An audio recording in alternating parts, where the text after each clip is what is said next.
Comment faire du profit grâce à Internet? C'est donc la thématique du jour dans Numérica, n'est-ce pas, Boubacar? Merci Anastasie, c'est bien cela, c'est la thématique que nous abordons aujourd'hui dans Numérica.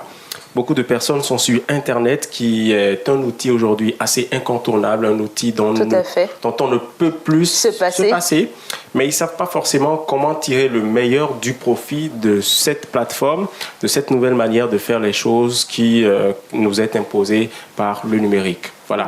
Donc on en parle aujourd'hui, on va leur donner des idées, tout au moins des astuces pour pouvoir tirer le meilleur de profit. Alors, je m'en vais vous poser cette première question-là. Comment se positionner de façon efficace sur Internet afin de faire du profit? Alors déjà, il faut savoir que sur Internet, on a plusieurs plateformes qui existent. On a les plateformes qu'on appelle les réseaux sociaux. Oui. On a d'autres plateformes qui existent, mais pour la plupart du temps, on utilise plus les réseaux sociaux. Et dans la catégorie des réseaux sociaux, il y a des réseaux qui sont purement professionnels. Il y en a qui sont juste pour on va dire des blogs.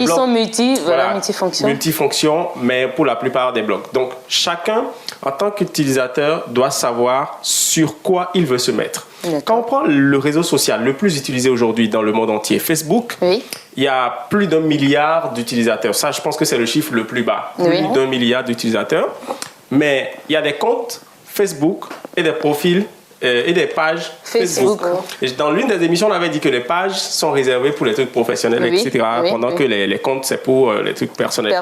Donc, quand vous voulez vous positionner, pour revenir à votre question, sur Internet aujourd'hui et tirer le meilleur du profit, il faut définir un concept donné. J'ai plein d'exemples à vous donner.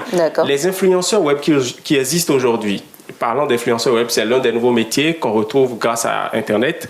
Les influenceurs web qui existent aujourd'hui ont tous des concepts qu'ils ont créés. Un concept, c'est quoi? Vous réfléchissez à une valeur ajoutée que vous apportez à votre environnement. Vous réfléchissez à qu'est-ce qui manque aux gens aujourd'hui. N'oubliez pas que, au-delà de tout ce qu'on dit, Internet existe aussi pour divertir, pour distraire les gens. Tout à fait. Les influenceurs web, donc, essaient de créer des concepts. Ils essaient de développer derrière ce concept un modèle économique qui leur permet de gagner de l'argent. Ils essaient de générer du trafic dans ce concept-là et ça leur permet en même temps aussi de gagner de l'argent. En termes clairs, je donne un exemple. L'émission s'appelle « Ça bouge », diffusée sur Canal 3 Bénin, n'est-ce pas? Nous avons de l'audience. Nous avons une audience estimée peut-être à 5 millions de téléspectateurs qui nous suivent quotidiennement. On fait venir, par exemple, une nouvelle rubrique sur l'émission « Rire et des rires ». Rire et des rires pour dire, voilà, on vous arrache le sourire, un comédien vient. Il crée juste le concept. À chaque émission, il passe, il fait des blagues, les gens rient à la maison. Et nous, derrière, on essaie de trouver des partenaires qui profitent de cet espace-là. Voilà, pour accompagner, etc. Lui, s'il crée une page Facebook, il se fait de l'audience. L'humoriste qui passe sur l'émission. S'il crée une page Facebook, il se fait de l'audience et il gagne de l'argent derrière parce que beaucoup de personnes voudront le contacter pour se positionner parce qu'ils l'ont déjà découvert sur l'émission. Et parce qu'il a un audimat assez consistant. Bien sûr. Donc, quand vous créez un concept sur Internet, essayez d'avoir de la communauté autour. La communauté s'évalue en chiffres. Vous avez combien de j'aime? Vous avez combien d'abonnés? Vous avez combien de millions ou de milliers, je ne sais pas, d'abonnés ou de personnes qui vous suivent? Et c'est sur ces chiffres-là que vous créez le modèle économique. Alors, je vais voir telle personne, je lui dis j'ai telle plateforme avec 15 millions d'abonnés, je vous propose mes services, quand vous passez la pub là, vous allez gagner telle chose et facilement on se fait de l'argent.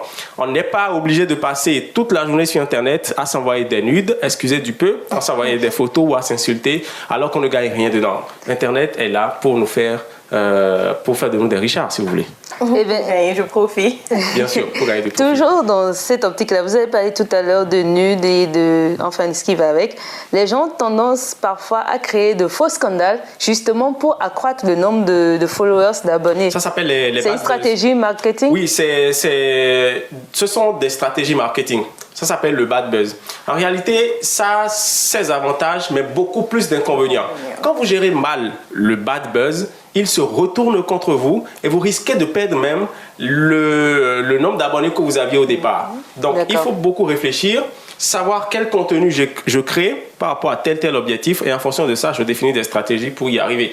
Les bad buzz, ça marche beaucoup plus quand on est en Europe. Ça a commencé par marcher un peu plus en Afrique, mais il faut beaucoup faire attention. Le public africain, il est très exigeant, il tient compte de certains détails. Quand on commence déjà une histoire de bad buzz et que le gars, il se rend compte que quelque part, il y a un truc qui ne marche pas, il sait déjà que c'est du bad buzz, donc il ne veut plus suivre la suite. Il faut savoir gérer. Oui, il faut savoir gérer, il faut savoir créer du contenu. Eh bien, merci à Boubacar Sadiko. Je suis sûre qu'on n'a pas tout dit à ce sujet, mais on a dit l'essentiel. Oui, on a dit l'essentiel, mais on reviendra dans une autre émission pour donner encore d'autres exemples par rapport à cette même thématique qui permettra forcément aux téléspectateurs de se faire de l'argent. Parce que, bien sûr, moi, ça m'intéresse. Je voudrais bien tirer beaucoup de profit à travers Internet. Bien sûr. Donc, on en parle dans une prochaine émission. D'accord, le rendez-vous est pris alors. Mais en attendant, on va marquer une petite pause publicitaire.